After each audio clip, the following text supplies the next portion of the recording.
in terms of putting ideas, we've started very niche with kind of Oatly and all these things, and but I think one thing that is going to speak the language of the mass is football. I mean, football is the language of the world. You go to any fucking country, from a shack in Rio de Janeiro to a penthouse in Milan to like a park in Oldham, everyone speaks football. That's one thing I learned when I went to Colombia. It was like, fuck, like you can't speak anything about anything but football that you can speak about. And football could be a way of turning what we've talked about today into mainstream. So what is going wrong with United's strategy first? Where does the charisma come into this, and where does the storytelling come into this? Well, I got and maybe the culture as well. Yeah, I got a big theory about this, which is probably complete bollocks, but it might be. It can be bollocks as long as it's got charisma behind it. Exactly. Yeah. If it's true, it explains everything that's gone on with United in the past decade, i.e., massive, ridiculous failure. And so it comes back to, like I said, so what is the strategy? Strategy is figuring out what this business, what this organization is there for, and what its primary thing to deliver is. Now, in the case of football, it's not like normal business because it's a sport, and because what that means is that all of the businesses have got kind of like the same goal effectively, which is to sort of win football matches. And it's not a problem that they're all kind of competing with each other, because that's the whole bloody point of football. But ostensibly you think, well, what does a football club want to do? They want to win trophies. And definitely if you look at, Liverpool or whoever, that is true. And they're putting all of their energies into getting better at football and winning the most number of matches possible. Fine. So people look at United and they say, how can they possibly have got it so wrong? How can they have been so crap for so long? And it doesn't make any sense. It's sort of like it's such a historic failure of management and mismanagement that you can't really get your head around it, given that you assume that the people there know what they're doing. Unless actually maybe things have been going according to plan all along. Because what if they are measuring themselves by a different yardstick to other football clubs, and they recognise that the stock in trade of Manchester United is not trophies, but eyeballs. Now, what is Manchester United? It's a media organisation. Any football club, if you were to look at it as a business as opposed to a sports team, they are media organisations. They generate units of media, which they then sell through sponsorships and TV rights and all the rest of it. So a successful strategy, if you were to look at it as a pure business, is you just basically try and become the most talked about, you become the most talked about, most obsessed over team in the world. And ironically, actually being too good can stand in the way of that, because you can be a bit boring. What you want is drama. What you want is sizzle. You want to be signing players who are interesting stories to sign. You want there to maybe be a little bit of drama.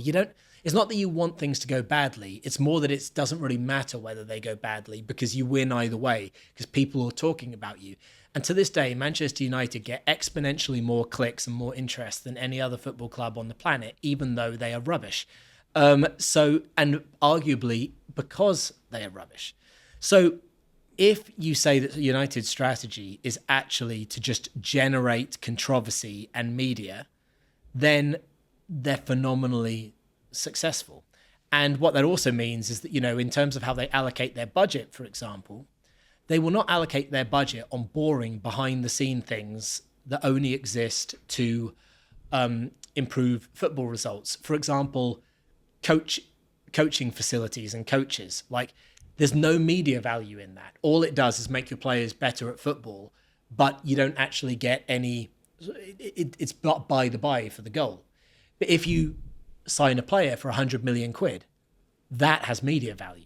So if you're choosing where to invest your money, you invest it in things that look good or interesting, but don't necessarily help with the playing side.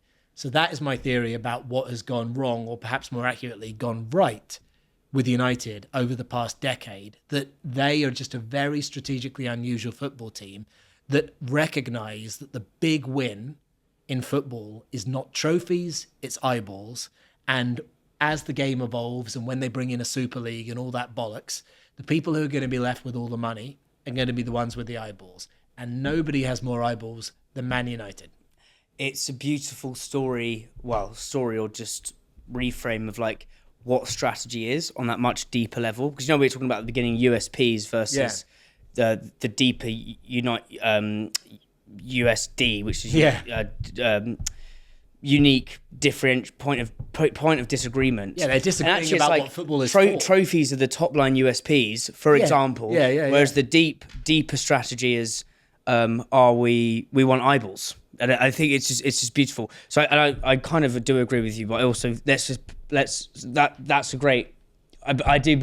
I'm probably giving them too much credit, because that would imply that they are absolute bloody geniuses, the people running the club, and I'm not entirely convinced. But then, because I think that what you've said there is a great illustration of strategy and the difference between USPs and the whole of like strategies so far on the ground. Yes. And actually, what may look like an ugly house to one person, i.e. losing games, is actually a beautiful house to the beholder, because it means generating eyeballs, for example.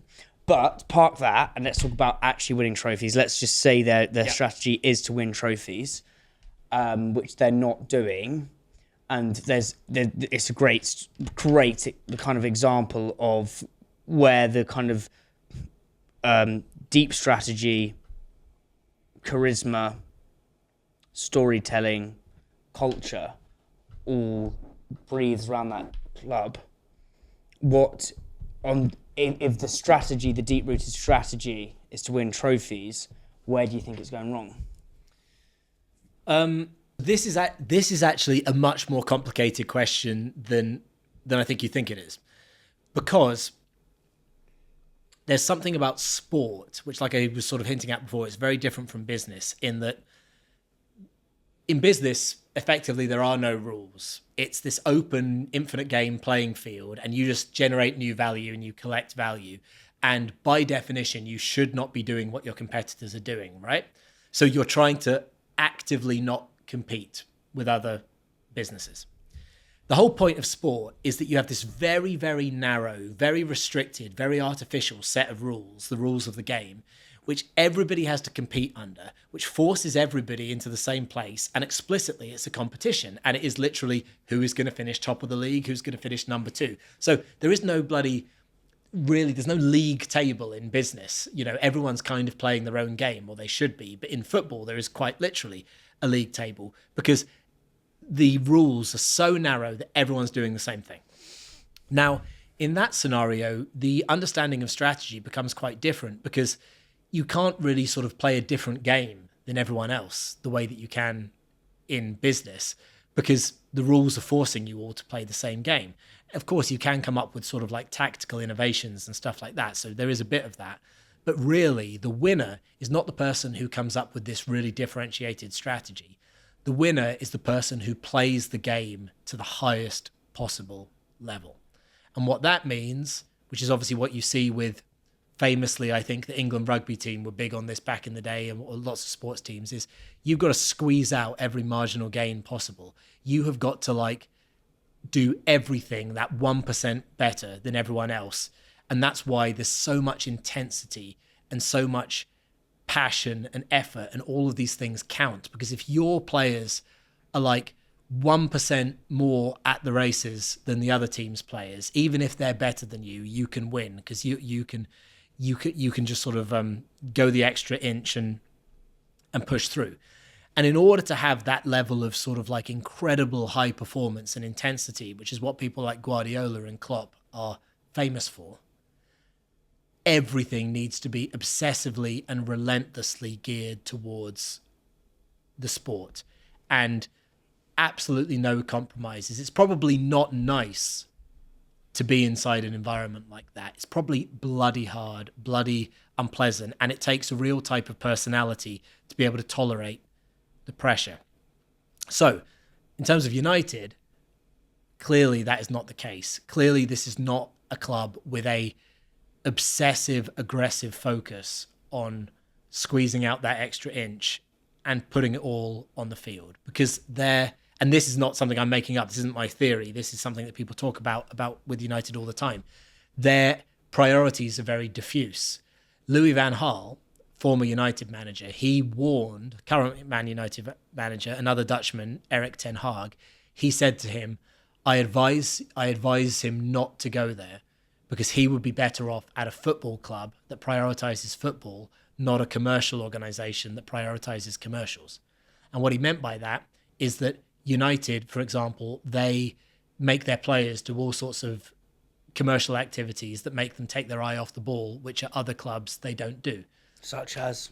Oh, I don't know, photo shoots for sponsors, that kind of thing. Right. So United are not wholly focused on the sport. Even if my other theory is bollocks, it's a fact documented by the prior managers that United is not a club wholly focused on the sport. And then you've got people, players, when they sell the club to players, when they try and sign players, one of the main ways that they do it is that they show them how many more Instagram followers they'll get if they sign for United. They'll 10x their Instagram followers overnight, which means that they're open to better sponsorship deals, etc., etc. Is that true? It's true. It's fact.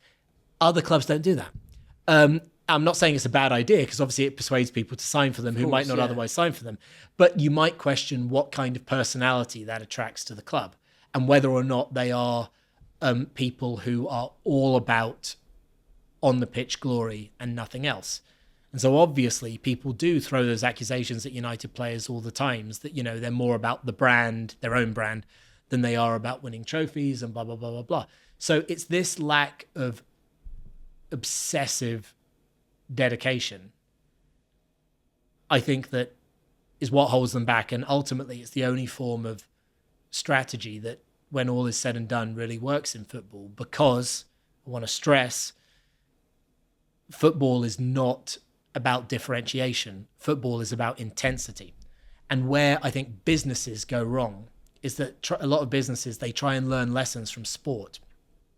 And they think, if we just try to be the best, and if we just try to do things very intensely and just outperform our competitors, that's how we'll win. But that's wrong. They're That's